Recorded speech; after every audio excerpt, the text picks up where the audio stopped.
Hello everyone, welcome to the ITS Academy. Today's lecture is on the topic nutrition in gastrointestinal diseases. So, the first comes your mouth disorder.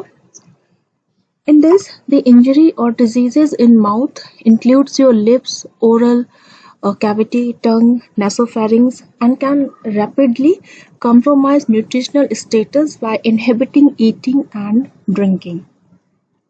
So to counter this, nutrient intake can be optimized through the modification of the food texture or by instigating the nutritional support via tube feeding. Here first comes your cancer of the mouth or pharynx. So mouth and pharyngeal cancers account for approximately 6% of the cancer worldwide and are much more common in developing countries. So all head and neck cancer represents only about 3% of total malignancies, and it is associated with the risk factor includes the consumption of salted fish and chewing betel nuts or tobacco, and high alcohol intake and smoking are associated with the risk, and this is multiplied in individuals who undertake both activities. Treatment includes your surgery and the chemotherapy. The next disease is your salivary gland disorder. This disorder includes your saliva deficiency, inflammation secondary to infections or canculi. So, inflammation can hinder chewing and reduce the flow of saliva, furthering impeding the food intake.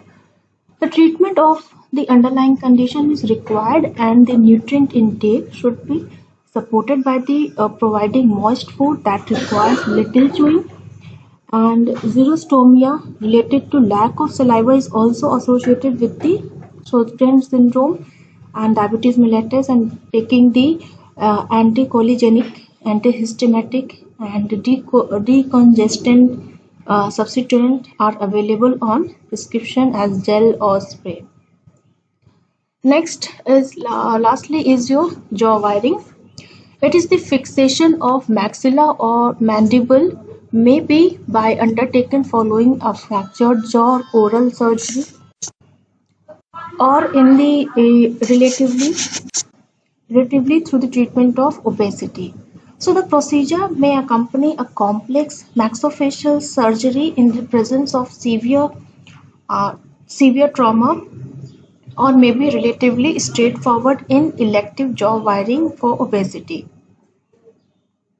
For this, a liquid or semi-liquid diet is required, and this can be based on a combination of supplemented drinks, both homemade and commercial, and also consideration must be given to the total in nutrient intake to ensure the adequacy for the duration of the fixation, and a higher protein intake may be required by the patient who have suffered a traumatic fracture, while energy should be limited in the treatment of obesity. It also include in nutrition that soluble fibers should be provided. For example, pureed, porridge, and lump-free lentils soup may also helpful in alleviate the constipation. And mouth hygiene should be maintained by gently brushing the exterior tooth surfaces and fixtures, and using a saline and antiseptic mouthwash on waking before retiring to bed and after every meal and snack. So for this, examples of you can go for the liquid diet such as your orange juice, milk, coffee, sugar, or drinking yogurt, tomato juice, mug of tea, ice cream. These all are the things that you should go for the in mouth disorder as a nutrient. Now, next is your dental health. So, healthy teeth and gums contribute to overall health and well-being. For this, there is an efficient pain-free mastication facilitates the intake of a varied and well-balanced diet. A good and oral hygiene is associated with a lower risk of coronary heart diseases, and also it completes and decay-free teeth contribute to psychosocial well-being by enhancing facial appearance and speech. So here the first comes your dental.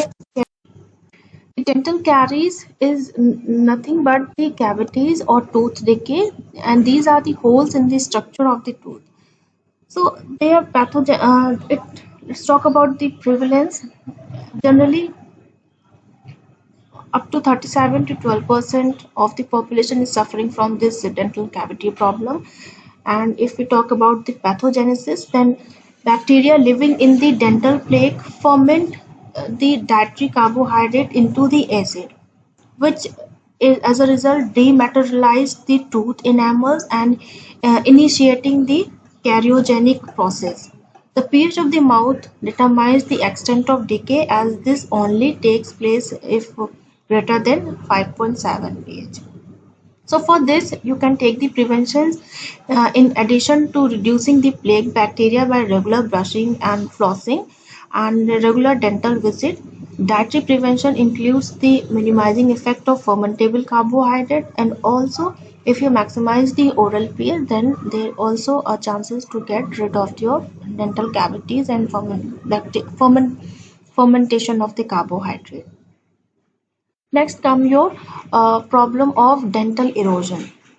So definition: erosion is the uh, acidic destruction of the tooth surface. It does not include the abrasion, attrition associated with the normal wear and tear to the fitting surfaces of the teeth. So it generally is increasing and associated with the rise of consumption of acidic or carbonated soft drink and herbal teas. So the pathogenesis related to the dental erosion is that what happened, the acid eroding the tooth enamel is not derived from the bacterial fermentation of dietary carbohydrate, but from the acidic fluid in the mouth, either from dietary intake or regurgitation of stomach content, that is the reflux or in vomiting condition. So in order to this, to there is a prevention method that it is based on reducing acid contact, that is reflux or vomiting, which requires investigations, that is dietary preventions. For this includes the limiting acidic food and drink to meal times, finishing meal with alkaline food, and avoid acid food and drink last thing at night, and drinking acidic drinks through a straw, and minimizing sipping, swishing, and frothing in the mouth. And beware of acidic medication, for example, chewable vitamin C tablets. So these are the prevention method that you could go for it. Next is your esophageal disorder. So after chewing and swallowing, food is generally transported via esophagus to the stomach. Although food passes rapidly through the esophagus compared to other parts of gastrointestinal tract, disorder that restrict the food intake can have a major detrimental influence on nutritional status. So in this regard, the first problem comes as achalasia.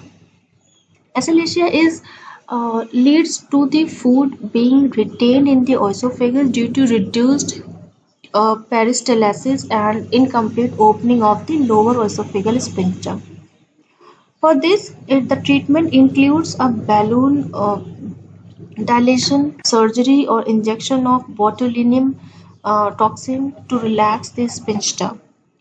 And for this, the nutrition may also have help and include small frequent meals, avoid avoiding food that exacerbate dyslipidemia, and very hot or cold food, are not eating late at night or before lying down. And also eating in an upright position may facilitate the passage to food into the stomach, and nutritional assessment should be undertaken to ensure that weight loss through inadequate intake is prevented. Now the next problem comes as dysphagia. This I have already discussed in your previous lectures.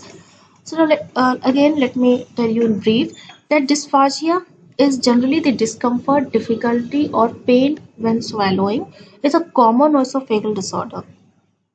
So inflammation or occultations of the esophageal lumen impairs the final stage of swallow as food passes from the pharynx to the stomach by the combined effect of peristalsis and gravity.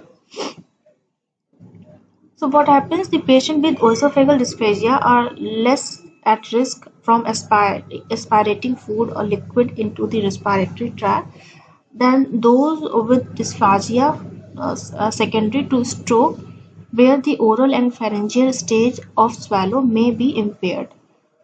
So for this, should the nutritional management for dysphagia, you can refer to the chapter where in your previous lectures of cardiovascular diseases, you go for the dysphagia nutritional in that refer. In general, patient with more severe esophageal disorder will require more liquid and thinner textures than those with the milder dysphagia. The last one is your esophageal cancer. It is the uh, most common in men than women and in people that is greater than 60 years. Smoking, heavy alcohol intake, and consuming caustic substances are risk factor for this. So it may include the treatment as surgery, chemotherapy, or radiotherapy, and the insertion of the stent. The nutrition should include assessment of nutritional status and aim to provide an adequate energy and nutrient intake in a format that can be swallowed and is acceptable to the patient. So, patients with esophageal cancer are often undernourished on diagnosis as a result of an inadequate intake due to the symptoms and depletion may be exacerbated by the treatment. So appropriate nutritional support is therefore essential and tube feeding may be required, particularly if surgery is taken and a gastrostomy tube possibly inserted to the theaters may provide valuable access. Next is your stomach disorder. So stomach disorder in first is your nausea and vomiting. Nausea and vomiting can have a significant effect on nutritional status and by greatly reducing intake and preventing the digestion and absorption of food consumed. So these symptoms may relate to the gastrointestinal disorder also or food poisoning and other systematic condition, for example the uremia and treatment or chemotherapy. The treatment of underlying cause of self-limitation may bring resolution, but in many cases, managing the situation may help to maintain the adequate nutritional intake. For this, you must try the chilled foods as these may be more acceptable than hot items, and you should plan foods. Plain foods in small quantities may be better tolerated. Sip drink should be preferable throughout the day, but wait for 15 minutes after eating before taking more fluid. Ginger flavors, mint, and plain biscuits would be helpful in preventing from getting rid of the nausea and vomiting. But along with this, you have to avoid the off-putting smell. Food that don't appeal may include spicy or greasy items, or lying down after eating a gentle walk may helpful. Then next is your indigestion, heartburn or gastroesophageal reflux disease, that is the GORD and hiatus hernia. So this spectrum of gastric disorder, it is the another disorder of the stomach. Gastric disorder is common with an estimated 20 to 25% of adults. So symptoms ranges from your postprandial discomfort to sharp burning pain below the sternum or between the shoulder blades or regurgitation of acidic stomach content into the esophagus and possibly mouth and severe cases the mucosal damage. So for this In addition to proton pump inhibitors, nutrition management should include reviews of diet and lifestyle with the aim of introducing a regular and well balanced eating pattern based on the balance of good health. And specific dietary advices is mostly anecdotal but usually compatible with the healthy diet.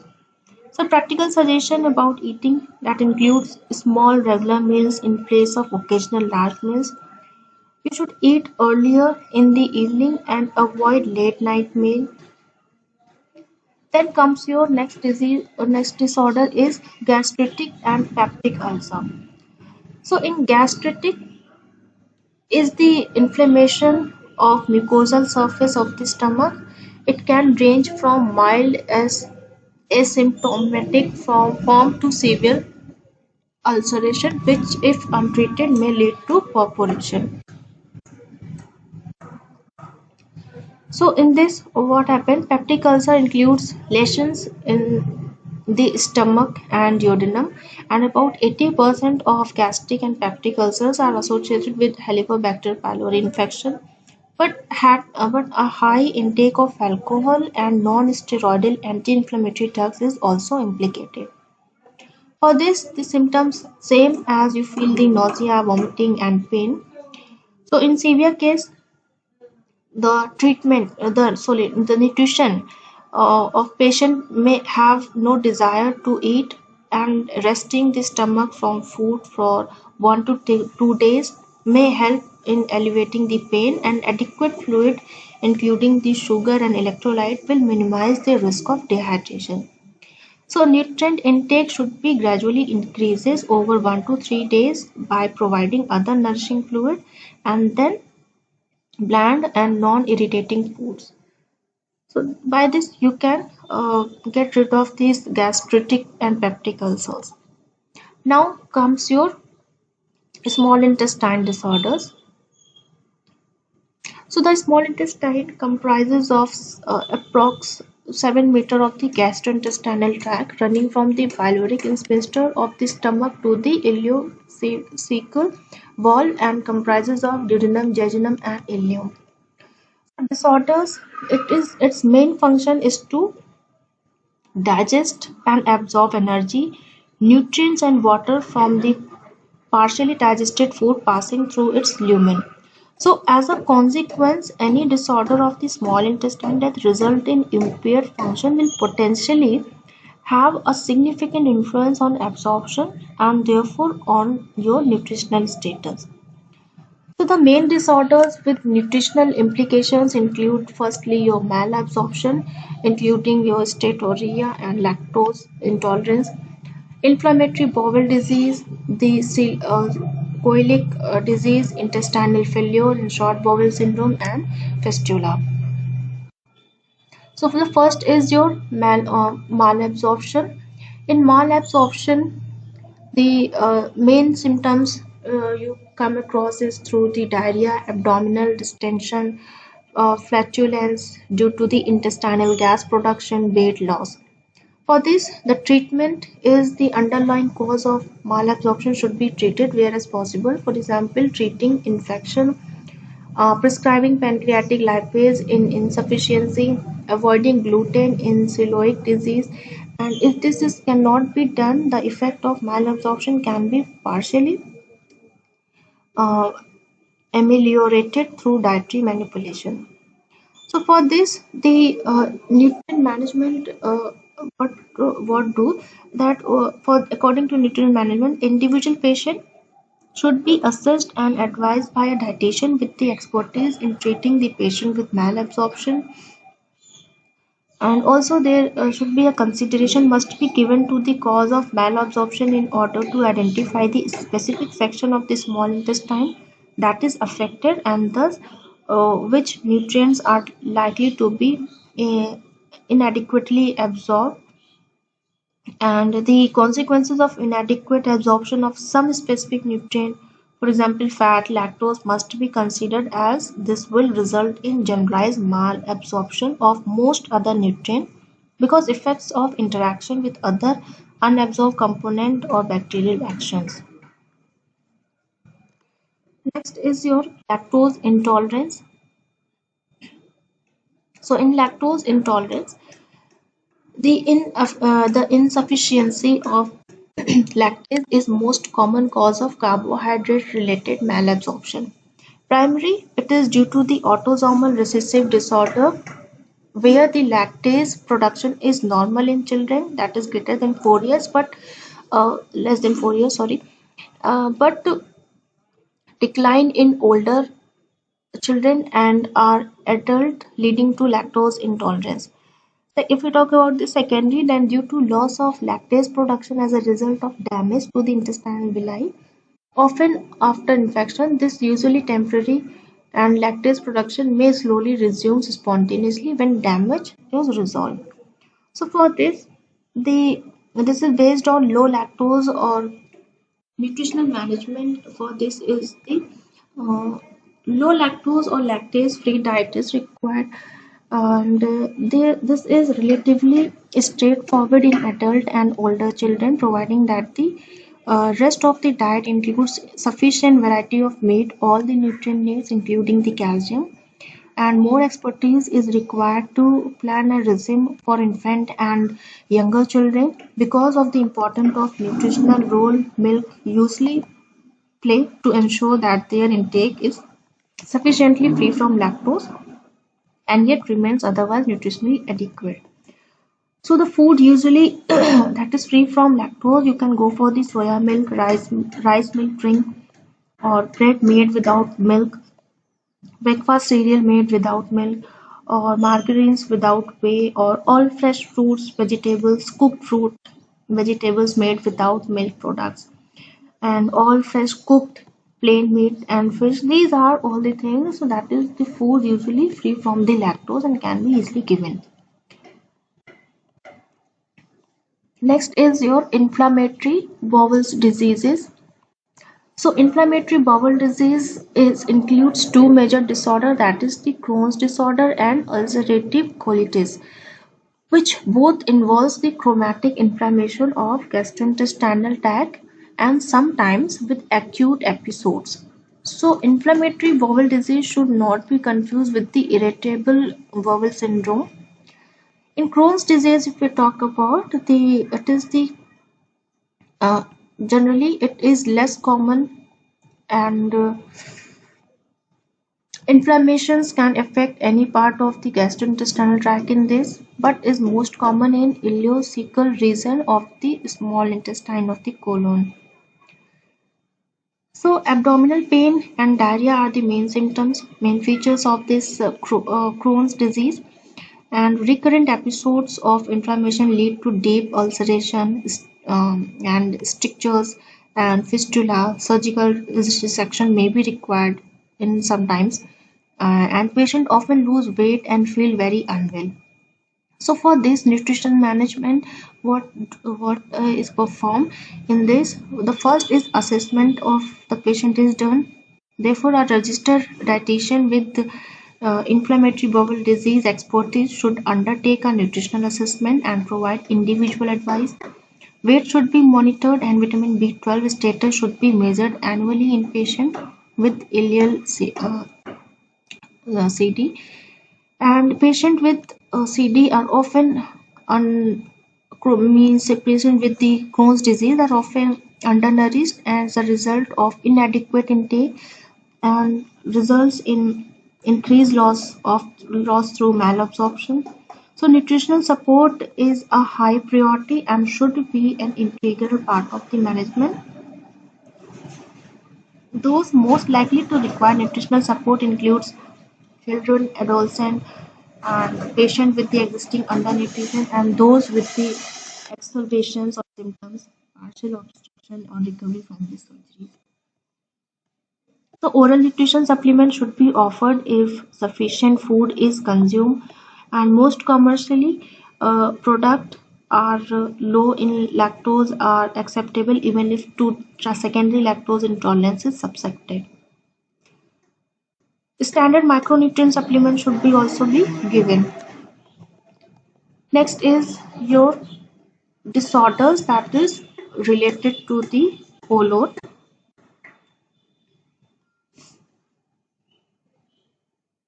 So first is the constipation. Constipation is a significant health problem in most high-income countries and is associated with a high number of medical consultation and expenditure on laxatives, especially in older people. So the constipation problem, it is an intractable and severe constipation requires investigation and treatment of any specific underlying pathology, and nutritional management is compatible with the balance of good health and is based on increasing dietary fiber and taking an adequate fluid intake.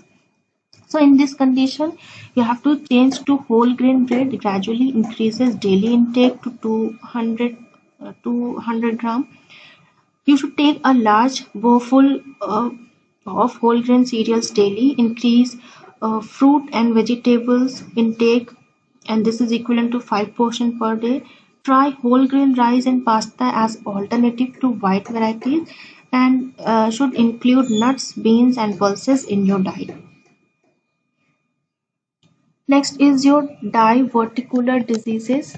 So diverticular are blind pouches found in intestinal wall, particularly in older people, and probably arise in the colon from diseased intraluminal pressure as a result of constipation and a low fiber diet.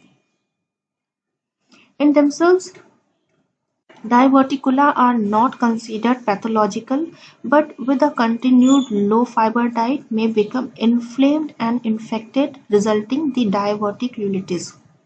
So this is many so an acute episode of required treatment with antibiotic and surgery in severe cases, and on recovery, recurrence can be reduced by following a high fiber diet and adequate fluid intake. Next is your hemorrhoids. Hemorrhoids or piles are swollen or inflamed blood vessels in the rectum and anus. They generally arise after prolonged constipation where pressure in the distended colon is combined with the straining to evacuate the bowel, and are most common in older and during after pregnancy. So patients presenting with the enteral hemorrhage should be advised to increase their fiber and fluid intake. Others should be referred to as colorectal surgeon and will benefit from the advice to increase the fiber and fluid intake after treatment. So for this, you have to increase the fiber intake in your diet to prevent the hemorrhoids. Next disease is your gallbladder disorder. Gallbladder disorder generally first in this disorder is gallstone. So gallstones are relatively common in population in every country, and generally the prevalence increases with the age and is more common in women. So most gallstones are composed of predominantly cholesterol, while others have a higher proportion of bilirubin, calcium, and pigments. So cholesterol precipitates into the stone, while when bile becomes first supersaturated and second then gallbladder emptying is reduced. So there are risk factors for cholesterol gallstone. That is, it is increases by increase in your age that is greater than 40 years. It is common in female. It also occurs through the genetic variation, and those who are suffering from higher fat and low, they take diet higher fat or consuming less fiber diet. A person suffering from obesity may also possess the gallstone, hyperlipidemia, pregnancy, diabetes mellitus, cystic fibrosis. These are the problems. If you are having them, you may have the chances to have gallstone in your body. So preventing gallstone requires a diet compatible with the balance of good health is optimal, and there should be reduction of excess of body weight using moderate energy restriction. You should eat regularly to minimize bile status, which accompanying fasting, and eat breakfast on rising. Next disorder is cholecystis. So approximately 1 to 4% of the people with gallstone develops the symptom which each year, including the pain, nausea, and vomiting. Generally, these are not specific. Acute cholecystitis is featured prolonged severe pain and fever. Dietary management of cholecystitis is previously includes a low-fat diet was advocated on the basis of that restricting fat intake reduced gallbladder contraction or reduced pain.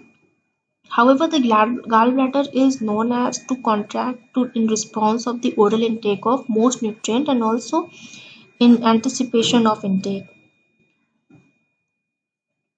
Thank you for being with us. I hope you have understood all the disorders that happens in our body in gastrointestinal tract.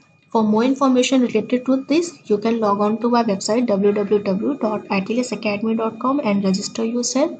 You can also follow us on Instagram, Facebook, WhatsApp, Twitter, LinkedIn. And yes, do not forget to subscribe our channel ITLS Academy at YouTube. Thank you.